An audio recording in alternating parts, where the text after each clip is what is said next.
Good morning all of you. My self Suryakant Kumar और आप देख रहे हैं आकांक्षा क्लासेस। पिछले लेक्चर में हम रिप्रोडक्शन इन ऑर्गेनिज्म के बारे में बात कर रहे थे। हमारा 6 लेक्चर कंप्लीट हो चुका था। आज का हमारा 7th लेक्चर है और आज ये हमारा पहला चैप्टर का लास्ट लेक्चर होगा। इस लास्ट लेक्चर में हम बहुत सारे टॉपिक पे डिस्कस करेंगे। हम पिछले लेक्चर पे पार्थेनोजेनेसिस के बारे में डिस्कस कर रहे थे। पार्थेनोजेनेसिस क्या है, कौन से ऑर्गेनिज्म में होता है। हम हनीबी के बारे में बात कर रहे थे कि हनीबी का कितना प्रजाति, कितने प्रकार के हनीबी होते हैं, हनीबी के कौन कौन से मेंबर है, कौन से मेंबर का जो रिप्रोडक्शन होता है वो किस प्रकार होता है। हम इन सभी टॉपिक पे चर्चा कर रहे थे। आज हम देखते हैं कि हमारा टॉपिक क्या है। हमारा टॉपिक है पार्थेनोजेनेसिस। पार्थेनोजेनेसिस क्या होता है मैं आपको बता चुका था। पार्थेनोजेनेसिस का अर्थ होता है कि जब किसी एनिमल्स का फॉर्मेशन, ध्यान दीजिएगा, पार्थेनोजेनेसिस में इंपॉर्टेंट चीज है एनिमल। ऑफस्प्रिंग तो बनेगा लेकिन वो एनिमल होगा, प्लांट का कोई ऑफस्प्रिंग नहीं होगा। प्लांट का अगर बिना फर्टिलाइजेशन हो तो पार्थेनोकार्पी कहलाता है, वो हम बताएंगे इसके बाद। अभी भी आप इतना ध्यान दीजिए कि पार्थेनोजेनेसिस प्रोसेस सिर्फ और सिर्फ हमको एनिमल में देखने को मिलेगा। वो कौन सा एनिमल होगा? एग्जाम्पल आपको बताएं हनीबी, और हनीबी में भी स्पेशली ड्रोन में होगा, क्योंकि हनीबी का हम 3 प्रजाति बताएं। एक हनीबी में होता है क्वीन, दूसरा ड्रोन और तीसरा वर्कर होता है। ध्यान दीजिए, सबसे पहले आप पार्थेनोजेनेसिस का डिफिनेशन लिख लीजिए। डेवलपमेंट ऑफ एम्ब्रियो, एम्ब्रियो का डेवलपमेंट फ्रॉम ओवम, ओवम से होता है विदाउट फर्टिलाइजेशन, बिना फर्टिलाइजेशन का। आप जानते हैं कि मैक्सिमम जितना भी एनिमल्स हो, सारे एनिमल्स का जो फॉर्मेशन होता है, एम्ब्रियो का फॉर्मेशन होता है, वो फर्टिलाइजेशन के पश्चात ही होता है, फर्टिलाइजेशन के बाद ही होता है। स्पर्म ओवम के फ्यूजन के बाद ही एम्ब्रियो का फॉर्मेशन होता है। लेकिन कुछ ऐसे केस में, रेयर केस में, कुछ ऐसे एनिमल्स में सिर्फ ओवम डेवलप करके अनफर्टिलाइज्ड एग जो है वो न्यू एम्ब्रियो का फॉर्मेशन करता है। एग्जांपल आपके सामने है, आप देख सकते हैं हनीबी। हनीबी में जो स्पेशली ड्रोन है, क्वीन फर्टिलाइज्ड एग से होती है, वर्कर फर्टिलाइज्ड एग से होती है, लेकिन ड्रोन का फॉर्मेशन अनफर्टिलाइज्ड एग से होता है। तो हम क्या लिखे कि development of embryo from ovum without fertilisation is called parthenogenesis. Example honeybee में भी स्पेशली कौन होगा? ड्रोन होगा। आप जानते हैं कि हनीबी जो है, ध्यान दीजिए, हनीबी का हम 3 प्रजाति बताए थे। सबसे पहले हम बताए क्वीन, फिर हम बताए ड्रोन और फिर हम बताए वर्कर। ध्यान दीजिए, ये ड्रोन क्या होगा? ये ड्रोन हैप्लॉइड होगा, एन होगा। अब आप बोलिएगा सर ये हैप्लॉइड क्यों होगा? क्योंकि अभी अभी बताए हम कि ड्रोन का फॉर्मेशन अनफर्टिलाइज्ड एग से होता है। नहीं समझ में आ रहा है आपको? मैं और समझाने की कोशिश कर रहा हूं। ध्यान से कॉन्सेप्ट बैठा के आप समझने की कोशिश कीजिए। ये क्वीन होता है 2n, जबकि वर्कर भी होती है 2n। क्वीन तो फीमेल होगी, आप जानते हैं। ड्रोन हो जाएगा मेल और हमारा वर्कर हो जाएगी फीमेल। आपको हम बताए थे कि मान लीजिए कि एक कहीं पर हनी कॉम्ब है, छत्ता है, और इस छत्ता में बहुत सारे मधुमक्खी है। इस छत्ता में बहुत सारे मधुमक्खी है, ध्यान दीजिएगा। एक हनी कॉम्ब है और उस हनी कॉम्ब में बहुत सारे मधुमक्खी है, बहुत सारे हनी भी है। उसमें से क्या होता है कि कभी रेयर कंडीशन में कुछ ऐसा प्रॉब्लम हो जाता है इस छत्ते पे, तो ये सारे मधुमक्खी उड़कर एक स्थान से दूसरे स्थान जाती है, वो अपना सुटेबल स्थान फिर से खोजती है। तो उड़ने के दरमियान स्वार्मिंग के कंडीशन में जब स्वार्मिंग करती है तो हम आपको बताएं कि जो एक छत्ता में एक ही क्वीन रहती है। क्वीन कितना होगी? 1। आपको फिर हम बताएंगे क्वीन का कितना संख्या हो जाएगा? 1। ड्रोन कितना होता है? 100। एक हनीकॉम्ब में, एक मधुमक्खी के छत्ते में आपको एक ही क्वीन देखने को मिलेगी। और दूसरा हमारा क्या है कि ड्रोन 100 होगा और वर्कर आप जानते हैं कि 101 माइनस कर दीजिए 60,000 में, उतना सारा टोटल वर्कर होगा। अब स्वार्मिंग के दौरान क्या होता है कि जो हमारा क्वीन होती है, वे क्वीन सबसे आगे होती है, फर्स्ट नंबर पे, और 100 ड्रोन जो होता है ये पीछे होता है। इस टाइप का मूवमेंट हो रहा है, और सारे वर्कर्स जो होते हैं वो और पीछे है। तो ध्यान दीजिए कि ये आगे आगे उड़ रही है क्वीन, उसके पीछे है ड्रोन और उसके पीछे है वर्कर। तो क्या होता है, उनमें से कोई भी एक ड्रोन जो होता है, कोई भी एक ड्रोन उड़ते उड़ते ही स्वार्मिंग के दौरान ही मेटिंग की प्रोसेस करती है क्वीन के साथ, जिसे हम म्यूचुअल फ्लाइट के नाम से जानते हैं। तो क्या होता है कि मान लीजिए, अब आप ध्यान से समझिए बात को, आप ध्यान से समझिए बात को कि मान लीजिए ये क्वीन का बॉडी है, मान लीजिए क्वीन का बॉडी, एक मिनट दीपक सब कर, ध्यान दीजिए, मान लीजिए कि ये क्वीन का बॉडी है, ये क्वीन का बॉडी है और ये वर्कर का बॉडी है, सॉरी ये ड्रोन का बॉडी है। तो ड्रोन एक मेल है और क्वीन फीमेल है। तो मेल के बॉडी में स्पर्म का फॉर्मेशन होगा और क्वीन के बॉडी में ओवम का फॉर्मेशन होगा। मान लीजिए इसके बॉडी में 50 स्पर्म का फॉर्मेशन हुआ और इसके बॉडी में 100 ओवम का फॉर्मेशन हुआ, मतलब 50 एक्स्ट्रा ओवम है इनके पास। तो क्या हुआ, स्वार्मिंग के ड्यूरेशन में, स्वार्मिंग के दौरान जब एक ड्रोन उस क्वीन के साथ मेटिंग करता है तो उस ड्रोन के बॉडी का, इस ड्रोन के बॉडी का 50 स्पर्म इसके बॉडी के अंदर चला जाता है। इनके बॉडी के अंदर जितना स्पर्म था वो सारे स्पर्म ट्रांसफर हो जाता है क्वीन के बॉडी के अंदर, और जैसे स्पर्म का ट्रांसफर हो जाता है तो कुछ मिनट के बाद ये ड्रोन का डेथ हो जाता है। मेटिंग के कुछ मिनट बाद ही ये ड्रोन का डेथ हो जाता है। ध्यान दीजिएगा, ये जो 50 स्पर्म डोनेट हुआ, ये जो 50 स्पर्म ट्रांसफर हुआ ओवम क्वीन के बॉडी के अंदर, तो ये 50 स्पर्म 50 ओवम के साथ फ्यूज करेगा। 50 स्पर्म 50 ओवम के साथ फ्यूज करेगा, क्योंकि एक स्पर्म एक ही ओवम के साथ फ्यूज करता है। तो मान लीजिए कि 50 स्पर्म 50 ओवम के साथ फ्यूज किया और फ्यूजन के बाद फर्टिलाइजेशन हो चुका। फर्टिलाइजेशन के बाद फर्टिलाइज्ड एग से, उस फर्टिलाइज्ड एग से वर्कर का भी फॉर्मेशन हो सकता है और क्वीन का भी फॉर्मेशन हो सकता है, और दोनों को दोनों फर्टिलाइज्ड एग से डेवलपमेंट हुआ, इसीलिए हम दोनों को 2n से डिनोट कर रहे हैं। वर्कर का भी फॉर्मेशन स्पर्म ओवम दोनों के मिलने से हुआ है, इसलिए हम 2n लिखे हैं, और जबकि क्वीन का भी फॉर्मेशन स्पर्म और ओवम दोनों के मिलने से हुआ है, इसलिए हम 2n लिखे हैं। दैट मीन्स कि वर्कर्स एंड क्वीन दोनों का फॉर्मेशन, दोनों का डेवलपमेंट फर्टिलाइज्ड एग से होता है। जबकि यहाँ जो 50 ओवम जो बच गया, जिसे स्पर्म नहीं मिला, वो जो 50 ओवम एक्स्ट्रा बच गया है क्वीन के पास, वो 50 ओवम को स्पर्म नहीं मिल पाता है। दैट मीन्स वो 50 ओवम फर्टिलाइज्ड नहीं हो पाता, तो वो अनफर्टिलाइज्ड एग कहलाता है। और वही अनफर्टिलाइज्ड एग डेवलप कर, वो बर्बाद नहीं होता, वो समाप्त नहीं होता है, वो खत्म नहीं होता है, वो अपने आप डेवलप करता है। उसके बॉडी के अंदर कुछ प्रोसेस होता है और वो सारे डेवलपमेंट करके ड्रोन का फॉर्मेशन करता है। दैट मीन्स ड्रोन का फॉर्मेशन इस स्पर्म से नहीं हुआ है, सिर्फ और सिर्फ ओवम से हुआ है। इसलिए हम कहते हैं इसे कि क्या लिखा हुआ है, एम्ब्रियो का फॉर्मेशन हो रहा है सिर्फ और सिर्फ ओवम से हो रहा है, बिना फर्टिलाइजेशन का। स्पर्म आ ही नहीं रहा, स्पर्म उसको मिल ही नहीं रहा, तो फर्टिलाइजेशन कैसे होगा? तो सिर्फ ओवम से हनी बी का कौन सा प्रजाति का फॉर्मेशन हो रहा है? तो आपको बोलना होगा ड्रोन, ड्रोन का फॉर्मेशन हो रहा है। ये सिर्फ ओवम से बन रहा है। दैट मीन्स ओवम में सिर्फ हैप्लॉइड क्रोमोसोम है, आधा क्रोमोसोम। आपको हम ह्यूमन में बताए थे कि जैसे हमारे स्पर्म में ओनली 33 क्रोमोसोम है, हैप्लॉइड है, ओवम में भी 33 क्रोमोसोम है, वो भी हैप्लॉइड है। इसमें ओवम में भी हैप्लॉइड क्रोमोसोम होते हैं, इसीलिए ओवम से ही फॉर्मेशन हुआ ड्रोन का, इसलिए हम ड्रोन को हैप्लॉइड कहते हैं। तो आप जान चुके हैं कि क्वीन का, सॉरी हनी बी में से किस प्रजाति का जो फॉर्मेशन पार्थेनोजेनेसिस के द्वारा होता है, तो आपको बोलना होगा ड्रोन मेंबर का फॉर्मेशन पार्थेनोजेनेसिस के द्वारा होता है। आप ध्यान दीजिएगा हनी बी के बारे में।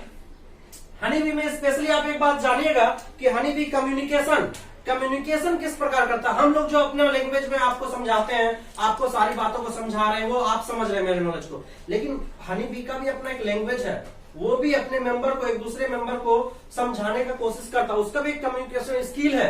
वो कौन सा कम्युनिकेशन स्किल है, वो किस प्रकार से? अब मान लीजिए कि हनी बी अपने छत्ते से, देखिए भोजन, जितना भी मधुमक्खी को भोजन चाहिए ड्रोन को या क्वीन को, तो ये छत्ता पे ही रहता है, ये बाहर नहीं निकलता है, ये छत्ता में ही क्वीन का। मान लीजिए एक छत्ता में एक क्वीन है, एक बहुत बड़ा छत्ता, उसमें एक क्वीन है और उसके चारों ओर 100 ड्रोन है। वो क्वीन को प्रोटेक्शन कर रहा है।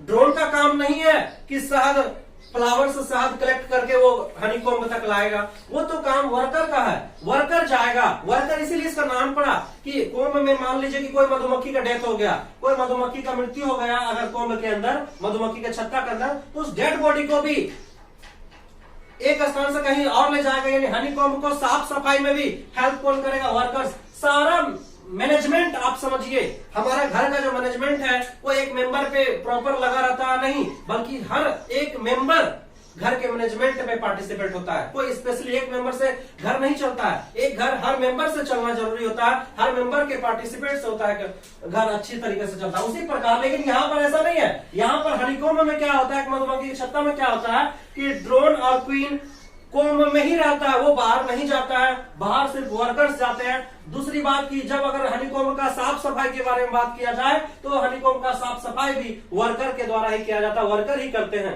ध्यान दीजिएगा। तो ये हो गया एक क्वीन बीच में और चारों तरफ है ड्रोन और साइड में होते हैं सारे वर्कर्स। अब मान लीजिए कि इसको कुछ जेली चाहिए या शहद चाहिए तो वो सारे शहद फ्लावर से कलेक्ट कौन करेगा?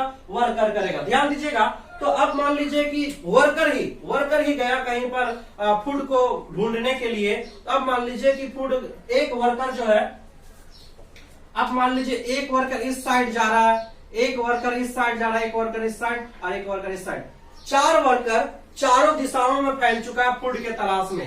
अब मान लीजिए कोई वर्कर को फूड कहीं मिल गया, इस वर्कर को यहाँ पर एक फूड मिल गया, लेकिन ये सब वर्कर को अभी तक फूड नहीं मिला। तो ये वर्कर, यहाँ जो वर्कर है, ये जो वर्कर है इसको फूड मिल चुका है। अब ये अपने दोस्तों को, दूसरे वर्कर्स को कैसे बताएगा कि हमको फूड मिल चुका है? तो वो वहां डांस करने स्टार्ट कर देगा। तो यानी वो डांस करके, उसका स्किल है, वो कम्युनिकेशन का स्किल है उसका डांस, वो डांस करके बताएगा अपने दूसरे वर्कर को कि हमको फूड मिला है या नहीं मिला। अगर फूड नहीं मिला है तो वो दूसरे तरीके से डांस करेगा, अगर फूड मिल चुका है तो वो दूसरे तरीके से डांस करेगा। तो आप याद रखिए कि हनी बी जो कम्युनिकेशन करता है अपने दोस्तों को, अपने दूसरे वर्कर्स को जो बताता है कि हमें फूड मिल चुका है या नहीं मिला है, इस बात को वो किस प्रकार बताता है? वो डांस करके बताता है। इस बात को हम जैसा भी बता दिए कि डांस करके बताता है, तो हमको कैसे पता चला? एक साइंटिस्ट था, उस साइंटिस्ट का नाम था Karl von Frisch. Karl von Frisch को नोबेल प्राइज मिला था 1948 में। उन्होंने बताया, उन्होंने समझा, उन्होंने देखा कि हनी बी का कम्युनिकेशन किस प्रकार है, वो कम्युनिकेशन स्किल क्या करता है। उन्होंने देखा कि हनी बी जो है, वर्कर्स जो है, वो 2 प्रकार से डांस करता है। एक हमारा अगर भोजन नहीं मिलता है, एक मिनट ध्यान दीजिएगा, अगर वो 2 प्रकार से डांस करता है, एक राउंड डांस करता है, इसे हम राउंड डांस के नाम से जानते हैं, राउंड डांस। राउंड डांस कब करेगा? अगर भोजन 75 मीटर से नजदीक में भोजन है, 75 मीटर से नजदीक में भोजन तो राउंड डांस करेगा। और अगर 75 मीटर के अंदर तक में कोई भोजन नहीं, उससे दूर है, तो वो 8 के साइज का डांस करेगा, इस टाइप का। इसे हम वेगिंग डांस कहते हैं,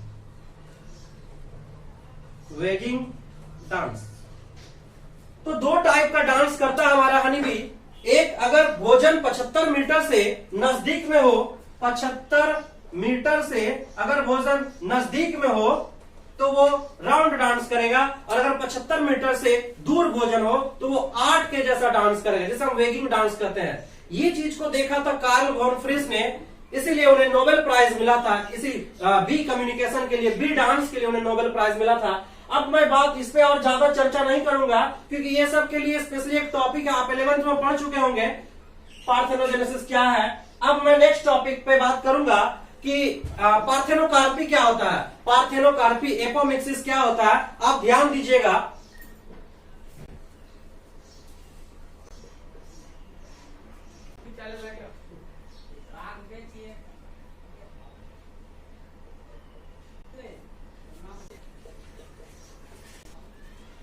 चलिए अब तक हम बताए कि पार्थेनोजेनेसिस एनिमल में होता है। अब हम बताएंगे पार्थेनोकार्पी क्या है। आपको पार्थेनोकार्पी प्लांट में देखने को मिलेगा, ये एनिमल में नहीं होता है। कार्पी वर्ड यूज हुआ, ये प्लांट में देखने को मिलेगा। पार्थेनोकार्पी क्या है? Development of fruit without fertilisation. जब फल का निर्माण बिना फर्टिलाइजेशन को हो तो इस प्रोसेस को पार्थेनोकार्पी कहा जाता है। और दूसरा हमारा होता है एपोमिक्सिस। एपोमिक्सिस में क्या होता है? Development of seed without fertilisation. अगर सीड का फॉर्मेशन बिना फर्टिलाइजेशन का हो तो एपोमिक्सिस, अगर फ्रूट का फॉर्मेशन बिना फर्टिलाइजेशन का हो तो पार्थेनोकार्पी, अगर कोई एनिमल्स का फॉर्मेशन बिना फर्टिलाइजेशन का हो तो पार्थेनोजेनेसिस। आप ये तीनों वर्ड पे ध्यान दीजिएगा और तीनों बहुत इंपॉर्टेंट है। ये सारी बातों पे आप ध्यान, एक बात याद रखिएगा, मान लीजिए कि एक प्लांट है, एक प्लांट ही है, एक प्लांट में एक फ्रूट्स है, मान लीजिए एक मैंगो ही है, कोई भी फ्रूट्स है, आप एग्जांपल मानिए। तो एक प्लांट में फ्रूट्स का डेवलपमेंट कहां से हुआ? वो प्लांट में फ्रूट आया कहां से? तो प्लांट में जो फ्रूट आता है वो फ्लावर से आता है, फ्लावर से, फ्लावर से ही फ्रूट का डेवलपमेंट होता है। तो ठीक है, मान लिए कि फ्लावर से फ्रूट का डेवलपमेंट हुआ, तो फ्लावर में मेनली 4 पार्ट होते हैं, calyx, corolla, androecium and gynoecium. 4 part है, तो क्या चारों पार्ट फ्रूट बनाने में इन्वॉल्व होते हैं? चारों पार्ट जरूरी है फ्रूट बनने के लिए। तो कौन सा पार्ट जरूरी है फ्रूट बनने के लिए? फ्लावर के किस पार्ट से फ्रूट का फॉर्मेशन होता है, फ्लावर के किस पार्ट से सीड का फॉर्मेशन होता है, ये जानना आपके लिए बहुत जरूरी है। आप ध्यान दीजिएगा, आप इसको पहले नोट कर लीजिए कि पार्थेनोजेनेसिस का, सॉरी, पार्थेनोकार्पी का डिफिनेशन क्या होता है, एपोमिक्सिस का डिफिनेशन क्या होता है। उसके बाद हम बताएंगे कैसे फ्लावर से एक फ्रूट्स का फॉर्मेशन हो जाता है।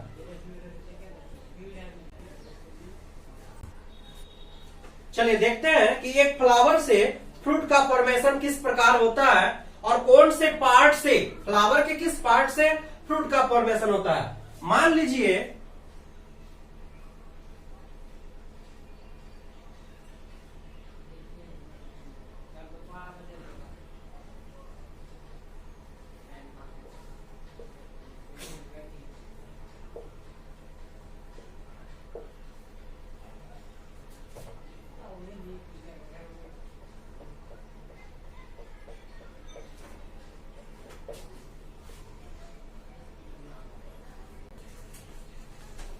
आपके सामने एक फ्लावर है और फ्लावर में आप, ये फ्लावर का नाम है चाइना रोज।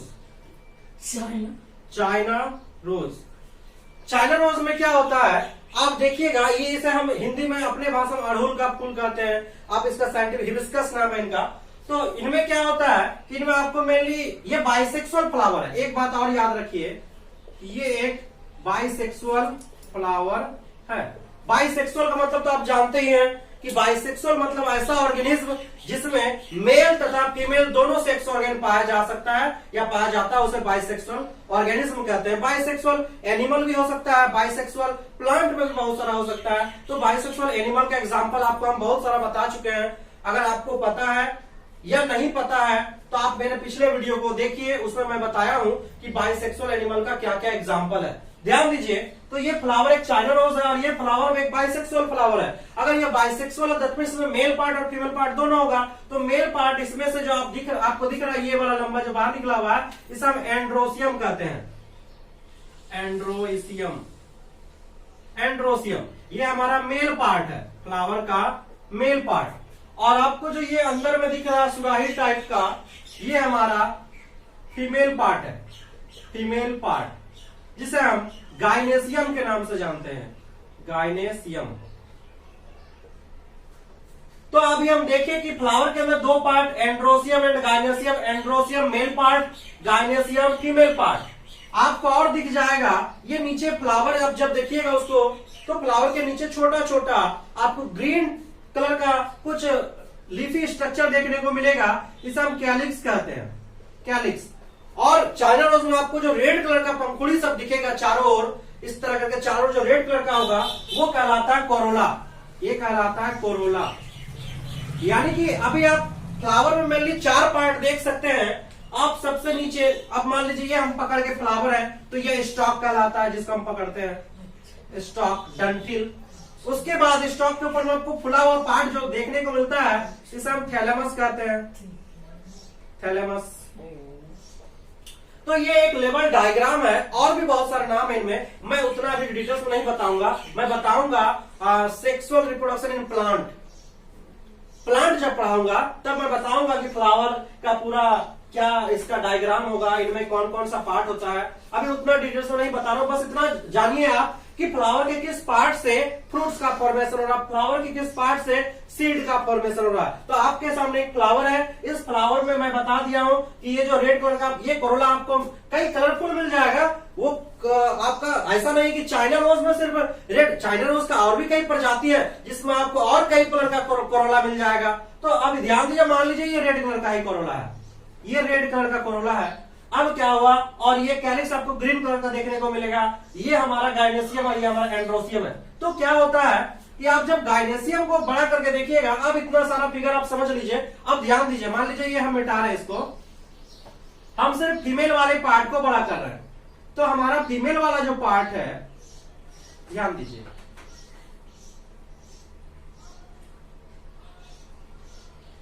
ये हमारा फीमेल पार्ट है, फ्लावर का फीमेल पार्ट्स है। इस फीमेल पार्ट में भी मेनली कई पार्ट्स होते हैं। तो ये जो हमारा पार्ट्स है ऊपर में, इसे हम स्टिग्मा कहते हैं, स्टिग्मा। ये हमारा स्टाइल है, स्टाइल, स्टिग्मा, स्टाइल। और ये जो आप देख रहे हैं खुला हुआ पार्ट, ये ओवरी है। और ओवरी के अंदर आपको और एक स्ट्रक्चर देखने को मिलेगा, और उस स्ट्रक्चर को ओव्यूल के नाम से जाना जाता है। ये है ओव्यूल। तो आप बस इतना जानिए कि फ्लावर में अभी इंपॉर्टेंट एक जो फ्रूट बन रहा है, तो फ्रूट बनने के लिए अभी फिलहाल इतना जानिए कि फ्रूट बनने के लिए इंपॉर्टेंट चीज अभी फीमेल पार्ट है। इस फीमेल पार्ट को भी मेल पार्ट की जरूरत पड़ती है। आप जानते हैं कि सिर्फ एक फीमेल से एक ऑफस्प्रिंग का फॉर्मेशन नहीं हो सकता है, जब तक कि उसे स्पर्म ना मिले, जब तक कि उसे मेल गैमेट ना मिले, जब तक कि मेल का रिलेशन ना हो, चाहे वो प्लांट हो या एनिमल। दोनों के केस में अगर सेक्सुअल रिप्रोडक्शन हो रहा है, तो यहां पर सिर्फ एक फीमेल से न्यू ऑफस्प्रिंग का फॉर्मेशन नहीं हो सकता, एक फ्रूट का फॉर्मेशन नहीं हो सकता, एक बच्चे का फॉर्मेशन नहीं हो सकता एनिमल में। तो यहां मैं बताऊंगा कि इसमें मेल पार्ट का भी इन्वॉल्व है। किस प्रकार इन्वॉल्व है ये मैं डिस्कस नहीं कर रहा हूं अभी फिलहाल इतना ध्यान दीजिए कि फीमेल पार्ट में मेनली आपको कितना पार्ट होता है, stigma, style, ovary and inside the ovary ovule. Ovary के अंदर हमको क्या मिला, ओव्यूल मिला। अब क्या होता है, आप अभी इतना जान लीजिए, ये जो ओवरी है, यही ओवरी डेवलप करके एक फ्रूट का फॉर्मेशन करता है। यानी कि एक फ्रूट का जो फॉर्मेशन हुआ, तो वो किससे डेवलप करके हुआ, ओवरी से डेवलप करके हुआ। और ओवरी के अंदर में, सॉरी, फ्रूट के अंदर में आपको जो सीड देखने को मिलेगा, ये सीड का फॉर्मेशन ओव्यूल से हुआ। यानी कि फ्रूट का फॉर्मेशन, फ्रूट किस पार्ट से डेवलप करके बना है फ्लावर के, तो फ्लावर के ओवरी से डेवलप करके फ्रूट का फॉर्मेशन हुआ। एवं ओवरी के अंदर जो ओव्यूल है, उसी ओव्यूल से डेवलप करके सीड का फॉर्मेशन हुआ। आप अभी इतना याद रखिए। अब मैं ये सारे प्रोसेस हो चुका, तो इस प्रकार से हमारा इस प्रकार से एक फ्रूट का फॉर्मेशन हुआ, ट्रू फ्रूट कहलाया। अगर कोई फ्रूट का फॉर्मेशन ओवरी से हो रहा है और बीज का फॉर्मेशन ओव्यूल से हो रहा है, तो वो ट्रू फ्रूट कहलाएगा। लेकिन कभी कभी कुछ ऐसा फ्रूट्स है जिसका फॉर्मेशन ओवरी से नहीं होता है, तो वो फॉल्स फ्रूट कहलाता है। वो फ्लावर के किसी और पार्ट से हो जाएगा, लेकिन ओवरी से उसका फॉर्मेशन नहीं होता है। तो जैसे एप्पल हो गया, उसे फॉल्स फ्रूट कहते हैं। तो एप्पल का फॉर्मेशन ओवरी से नहीं होता, बल्कि ओवरी के नीचे जो थैलेमस होता है, उसी थैलेमस से एप्पल का फॉर्मेशन होता है, इसलिए एप्पल को फॉल्स फ्रूट कहते हैं। चलिए, हमारा ये टॉपिक खत्म हो चुका। अब मैं नेक्स्ट टॉपिक में अभी बताऊंगा कि मान लीजिए हमारे सेल में, आप जानते हैं कि हमारे सेल में 23 जोड़ा क्रोमोसोम है। हमारे बॉडी के अंदर 23 जोड़ा गुणसूत्र है। क्या दुनिया के सारे एनिमल में 23 जोड़ा ही गुणसूत्र है उसके सेल में? नहीं, अलग अलग जीवों में अलग अलग गुणसूत्र है। आप बोलिएगा सर ठीक है, हमारे जैसा कैरेक्टर, हमारे बॉडी में जितना कैरेक्टर है, क्या ऐसा कोई जीव है हमारे बॉडी से ज्यादा कैरेक्टर है उसमें? आपको मैं बताऊंगा अभी कि पहले देख लेते हैं कि कौन से ऑर्गेनिज्म में कितना क्रोमोसोम है और वो सारे ऑर्गेनिज्म का क्या क्या नाम है। देखिए, चलिए देखिए कि कौन से ऑर्गेनिज्म में कितने क्रोमोसोम होते हैं। आप नोट कर लीजिए इसको। सबसे पहले आप जानते ही हैं कि ह्यूमन में, हमारे बॉडी के अंदर, हमारे सेल में 23 पेयर्स क्रोमोसोम होते हैं। दूसरा, हाउस फ्लाई जो घरेलू मक्खी है, आप जो आपके आसपास जो मक्खी भिनभिना रही है, इस मक्खी के सेल में कितना क्रोमोसोम है? इस मक्खी के सेल में 6 पेयर क्रोमोसोम है। ऐसा नहीं कि 23 जोड़ा क्रोमोसोम उसमें भी होगा, सब ऑर्गेनिज्म में अलग अलग क्रोमोसोम होंगे। रेट में आपको 21 पेयर्स देखने को मिलेगा, डॉग में 39 पेयर, फ्रूट फ्लाई जिसे हम ड्रोसोफिला कहते हैं उनमें आपको 4 पेयर्स देखने को मिलेगा। एलिफेंट में, अब बॉडी बहुत बड़ा एलिफेंट का, हमारे बॉडी से बड़ा, तो उसमें 46 पेयर होना चाहिए, ऐसा नहीं है, बॉडी से कोई मतलब नहीं है। उनमें क्या होगा, ओनली 28 पेयर ही क्रोमोसोम होते हैं। एप्पल में 17 पेयर्स, राइस में 12 पेयर, मेज में आपको 10 पेयर्स देखने को मिलेगा, पोटैटो में 24, ओनियन में 16 एंड ओफियोग्लोसम एक प्रकार का प्लांट है, ये फर्म प्लांट है, इस प्लांट में आपको 630 पेयर्स आपको क्रोमोसोम देखने को मिलेगा। चलिए इसको आप एक बार नोट कर लीजिए, इसको आपको याद रखना बहुत जरूरी है, ध्यान दीजिएगा, इसको नोट कर लीजिएगा अच्छे से, उसके बाद मैं फिर बताऊंगा आपको।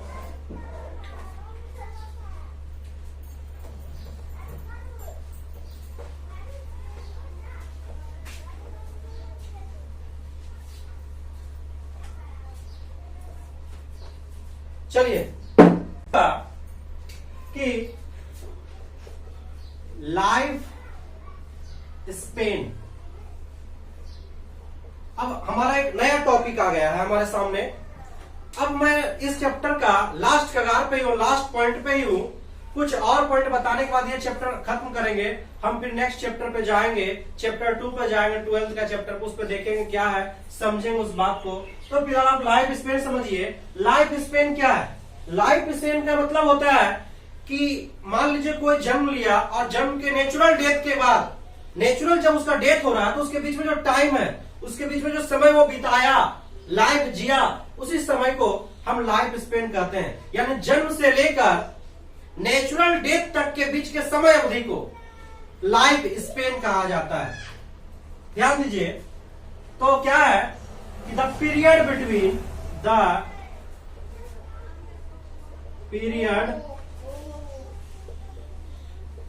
Between birth to natural death, यानी कि जन्म से लेकर नेचुरल डेथ तक के बीच के पीरियड को, बीच तक के समय को लाइफ स्पेन कहा जाता है। Death is called life span. अब मान लीजिए किसी का आज जन्म हुआ है, 15 साल बाद किसी कारणवश खुदा न करे उसका एक्सीडेंट हो जाता है, तो क्या उसका लाइफ स्पेन 15 साल ही हुआ? हम मान लेंगे कि मनुष्य का लाइफ स्पेन 15 साल होता है? नहीं, एक एवरेज वैल्यू हम निकाले कि अभी मनुष्य कितने साल तक ही एक एवरेज वैल्यू में वो जीता है, तो अभी मनुष्य का एवरेज लाइफ स्पेन 60 इयर्स माना जाता है। अब मैं बताऊंगा आपको कि कौन से एनिमल्स का, कौन से ऑर्गेनिज्म का लाइफ स्पेन कितना है। चलिए आप देखते हैं, चलिए देखते हैं कि कौन से ऑर्गेनिज्म का लाइफ स्पेन कितना होता है। सबसे पहले आप देखिए माइक्रो ऑर्गेनिज्म।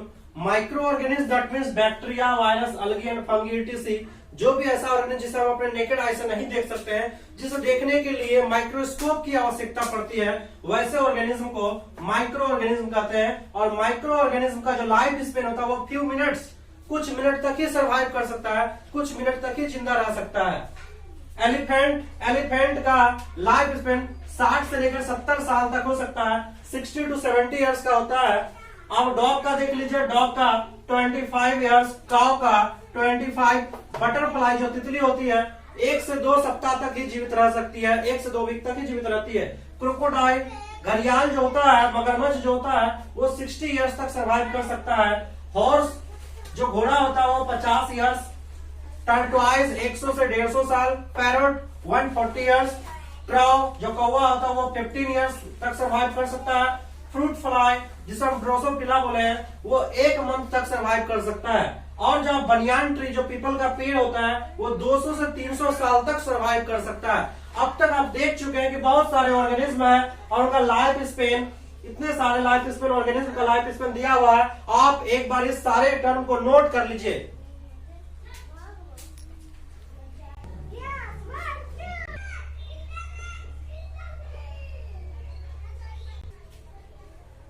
चलिए इस चैप्टर का लास्ट टॉपिक पे हम बात करते हैं। ये लास्ट है और ये 4 टॉपिक हमारा लास्ट है, आप ये समझ लीजिए। उसके बाद आज का लेक्चर ये चैप्टर ही समाप्त हो जाएगा। क्रायो प्रिजर्वेशन क्या है, क्रायो प्रिजर्वेशन, ओविपेरस क्या है, विविपेरस क्या है, डेवलपमेंट जो होता है हमारा, डेवलपमेंट हम जो पार्चुरेशन होता है हमारा वो डायरेक्ट होता है या इनडायरेक्ट होता है, इन सभी बातों पे बात करेंगे। देखिए -196 डिग्री सेल्सियस पे क्या होता है, लिक्विड नाइट्रोजन, लिक्विड नाइट्रोजन, ध्यान दीजिए। नाइट्रोजन गैस जो होता है एक गैसियस फॉर्म में होता है और एक लिक्विड फॉर्म में होता है नाइट्रोजन। आप देखे होंगे जो कई जो गाय का डॉक्टर वगैरह सब होता है, वेटनरी डॉक्टर क्या करता है कि मेरे ही घर पे एक जार्सी गाय है, वो जार्सी गाय को इंजेक्शन देने के लिए, जो स्पर्म देने के लिए क्या किया, डॉक्टर को बुलाए थे। तो डॉक्टर के पास एक आपको इस टाइप का जार देखने को मिलेगा, इस टाइप का जार देखने को मिलेगा और उस जार के अंदर में आपको बहुत सघन जो है गैस देखने को मिलेगा। ये गैस क्या है, एक नाइट्रोजन गैस है और ये लिक्विड नाइट्रोजन है, लिक्विड नाइट्रोजन। वो जो डॉक्टर है उस डॉक्टर के पास ये लिक्विड नाइट्रोजन है और ये बहुत ज्यादा ठंडा है, माइनस इसका टेम्परेचर -196 डिग्री सेल्सियस। समझ रहे बात को? तो -196 डिग्री सेल्सियस इसको टेम्परेचर रखा हुआ है। इसमें वो रखता क्या है, आप इतना टेम्परेचर पे कोई भी वस्तु को अगर रखिएगा वो प्रिजर्व हो जाएगा, वो खराब नहीं होगा, वो इनएक्टिव फॉर्म में रहेगा, वो समझिए तो वो डिस्ट्रॉय नहीं होगा। तो क्या होता है कि जो स्पर्म होता है वो स्पर्म को एक नली ट्यूब में, एक पतला सा ट्यूब में, आप देखिएगा एक लंबा लंबा ट्यूब होता है प्लास्टिक का, उसी ट्यूब में वो स्पर्म को डाल के रखता है और वो स्पर्म का क्वालिटी, जैसा क्वालिटी का आप स्पर्म चाहते हैं वैसे क्वालिटी का उसके पास स्पर्म होता है।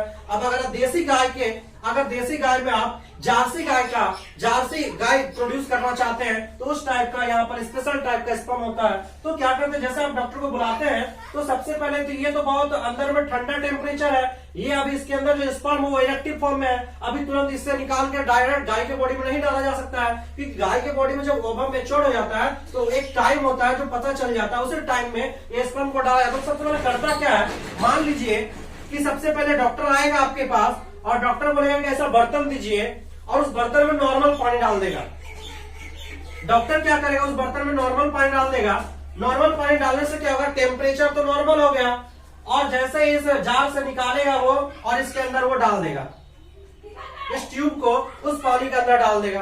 पानी के अंदर क्यों डाला ट्यूब को, और उस ट्यूब के अंदर है स्पर्म, ध्यान दीजिए, इस ट्यूब के अंदर स्पर्म है और ये इस जार से निकालकर वो बर्तन में डाल दिया, पानी में डाल दिया। तो पानी में इसलिए डाला क्योंकि अभी जो स्पर्म जहां था उस जगह जो मीडियम था वो बहुत ज्यादा ठंडा था, 196 डिग्री सेल्सियस था, -196 डिग्री सेल्सियस। स्पर्म में इनएक्टिव फॉर्म में था। हम वही स्पर्म को डायरेक्ट गाय के बॉडी में डालेंगे तो इनएक्टिव फॉर्म में जाएगा, वो फर्टिलाइज नहीं कर पाएगा। तो हमको एक्टिव बनाना पड़ेगा, स्पर्म को जगाना पड़ेगा।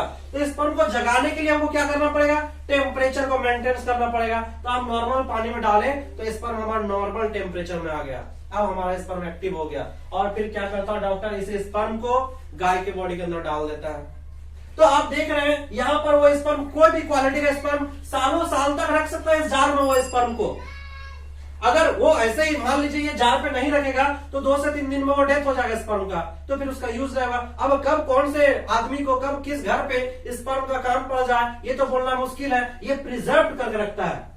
तो यही प्रिजर्वेशन प्रोसेस को क्रायो प्रिजर्वेशन कहते हैं। तो क्रायो प्रिजर्वेशन क्या है, कोई भी पदार्थ को जब आप -196 डिग्री सेल्सियस लिक्विड नाइट्रोजन पे रखते हैं तो ये प्रोसेस क्रायो प्रिजर्वेशन कहलाता है। शायद आप समझ गए होंगे।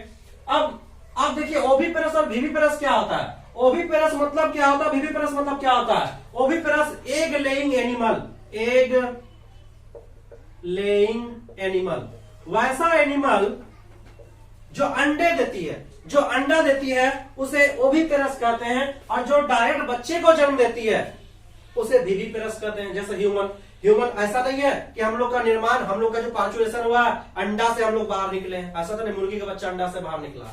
दैट मीन्स जो हेन है वो ओविपेरस है, जो बर्ड्स है वो ओविपेरस है। जो भी एनिमल्स अंडे से बाहर निकलती है तो वो ओविपेरस कहलाती है, और जो डायरेक्ट जिसका जन्म होता है वो विविपेरस कहलाता है। तो एग लेइंग एनिमल को आप ओविपेरस कह सकते हैं। इसका एग्जांपल क्या हो जाएगा? इसका एग्जांपल बर्ड्स हो जाएगा, लिजार्ड हो जाएगा, लिजार्ड, छिपकली वगैरह सब भी अंडे से ही बाहर निकलती है। विविपेरस क्या होता है? जो डायरेक्ट बच्चे को जन्म दे, जो डायरेक्ट बर्थ जन्म देती है उसे विविपेरस कहा जाता है। डेवलपमेंट क्या होता है? ध्यान दीजिए, डेवलपमेंट दो तरीके से होगा। अगर डायरेक्ट बच्चे का फॉर्मेशन हो रहा है, अगर डायरेक्ट बच्चे का फॉर्मेशन हो रहा है तो वो डायरेक्ट डेवलपमेंट कहलाएगा। लेकिन अगर कोई पेरेंट्स, अगर कोई ऑफस्प्रिंग बच्चे का फॉर्मेशन तो कर रहा है लेकिन वो लार्वल फॉर्म में कर रहा है, सबसे पहले बच्चे का डेवलपमेंट लार्वल फॉर्म से फिर एक एडल्ट फॉर्म में होगा। तो अगर कोई ऑफस्प्रिंग लार्वा को जन्म दे रहा है तो वो डेवलपमेंट इनडायरेक्ट डेवलपमेंट कहलाएगा। वो डेवलपमेंट क्या कहलाएगा? इनडायरेक्ट। तो इनडायरेक्ट डेवलपमेंट में लार्वा बहुत इंपॉर्टेंट है, आप ये बात याद रखिएगा, लार्वा बहुत इंपॉर्टेंट है इनडायरेक्ट डेवलपमेंट में। अब ठीक है, चलिए हम एक एग्जांपल से और समझते हैं। मान लीजिए कि एक बर्ड्स है आपके सामने, बर्ड्स है और आपके सामने फ्रॉग है। आपके पास दो ऑर्गेनिज्म है, एक बर्ड्स और दूसरा फ्रॉग, ठीक है। अब क्या हुआ? बर्ड्स अंडा दिया और इस अंडे से बच्चा बाहर निकला, बर्ड्स ही बाहर निकला। मान लीजिए अंडे से बच्चा बाहर निकला, एक बर्ड्स बाहर निकला, छोटा सा बर्ड्स बाहर निकला। और एक फ्रॉग है, फ्रॉग भी अंडा दिया और इस अंडे से बच्चा बाहर निकला। ध्यान दीजिए, दोनों अंडा दिया, दैट मीन्स दोनों ओविपेरस है। ओविपेरस, बर्ड्स भी ओविपेरस होगा और हमारा फ्रॉग भी ओविपेरस होगा। ये तो पहला पॉइंट। दूसरा पॉइंट, अगर आपसे ये पूछे, अच्छा बताइए बर्ड्स का डेवलपमेंट डायरेक्ट डेवलपमेंट है या इनडायरेक्ट डेवलपमेंट है? चलिए यहां पर क्वेश्चन हमारा अटकता है। तो डायरेक्ट डेवलपमेंट और इनडायरेक्ट डेवलपमेंट में हम बताएं कि डायरेक्ट का मतलब हुआ कि डायरेक्ट बच्चे का फॉर्मेशन हो। अब बच्चे का फॉर्मेशन हो रहा तो वो बच्चा डायरेक्ट बॉडी से ऐसे ही बाहर निकल रहा है या अंडा से बाहर निकल रहा है, ये मतलब नहीं है। मतलब है कि जो बच्चा बाहर निकल रहा है, अंडा से बाहर निकले या बॉडी से ऐसे ही बाहर निकल रहा है, जो बच्चा बाहर निकल रहा है, जो रिलीज हो रहा है, वो बच्चा का स्ट्रक्चर अपने पेरेंट्स से मिलता जुलता हो, बिल्कुल अपने पेरेंट्स जैसा वो दिखता हो, तो वो डायरेक्ट डेवलपमेंट होगा। अब मान लीजिए, अब ये जो फ्रॉग जो अंडा दिया, अंडा से जो बच्चा बाहर निकला, तो ये जो बच्चा है ना, ये फ्रॉग जैसा नहीं दिखेगा अभी, ये तो मछली का बच्चा जैसा दिखेगा, ये तो आपको फिश जैसा दिख रहा है। आपको कंफ्यूज हो जाए, आप कंफ्यूज हो जाइएगा शुरू में कि ये फ्रॉग का बच्चा है या फिश का बच्चा है। एक्चुअली में ये फ्रॉग का बच्चा, लेकिन क्या ये फ्रॉग जैसा दिख रहा है? नहीं दिख रहा। यानी कि जब कोई पेरेंट्स जब बच्चे का फॉर्मेशन कर रहा है तो वो लार्वल फॉर्म में, उसका स्ट्रक्चर बिल्कुल अलग होगा। एडल्ट जब होगा तब वो अपने पेरेंटल स्ट्रक्चर पे आएगा। ये धीरे धीरे बड़ा होगा तब जाके फ्रॉग के नेचर पे आएगा, फ्रॉग के स्ट्रक्चर पे आएगा। तो आप ध्यान दीजिएगा, तो ये डेवलपमेंट जो कहलाएगा ये इनडायरेक्ट कहलाएगा, ये इनडायरेक्ट डेवलपमेंट कहलाएगा। यानी कि आप इतना जानिए कि इनडायरेक्ट डेवलपमेंट में लार्वा का फॉर्मेशन होगा, लार्वा का फॉर्मेशन होगा। अब ऐसा जरूरी नहीं है कि इनडायरेक्ट डेवलपमेंट में क्या होगा कि सिर्फ अंडा से ही बाहर निकल सकता है। पहली बात कि अंडा से बाहर निकलेगा, लेकिन हर जीव अंडा से बाहर निकल रहा है वो इनडायरेक्ट डेवलपमेंट ही हो, ये जरूरी नहीं है।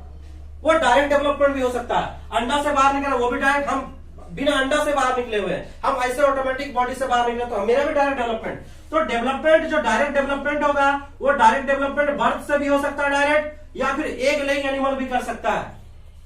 तो आप ये सारे पॉइंट को समझ लिए होंगे। आज के लेक्चर में इतना ही, और ये हमारा चैप्टर समाप्त होता है। अब मैं अगला चैप्टर नंबर 2 पे बात करूंगा। Thank you. वीडियो को लाइक करें, सब्सक्राइब करें एंड शेयर करें। धन्यवाद।